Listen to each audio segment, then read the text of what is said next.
আপনি কি কোর্ট কাচারিতে একদম নতুন? ভাবছেন কোথায় যাবেন, কিভাবে শুরু করবেন আর কোন আইনি সহায়তা নেবেন? তাহলে আজকের ভিডিওটা একদম আপনার জন্য। সব প্রশ্নের সহজ উত্তর পাবেন এখানেই। ধৈর্য ধরে ভিডিওটা শেষ পর্যন্ত দেখুন। বাংলাদেশের আইন ব্যবস্থায় মামলা দুই প্রকার: ফৌজদারি মামলা এবং দেওয়ানি মামলা। অনেকেই এই দুই ধরনের মামলার পার্থক্য ঠিকভাবে জানেন না।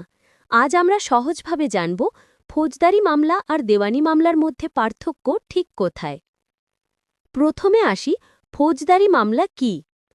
ফৌজদারি মামলা হলো এমন একটি মামলা যেখানে কোনো ব্যক্তির বিরুদ্ধে অপরাধের অভিযোগ আনা হয়। অপরাধের ধরন অনুযায়ী ফৌজদারি মামলা তিন ভাগে ভাগ করা যায়: সাধারণ, বিশেষ এবং রাজনৈতিক। See full video and below link. And subscribe for more video.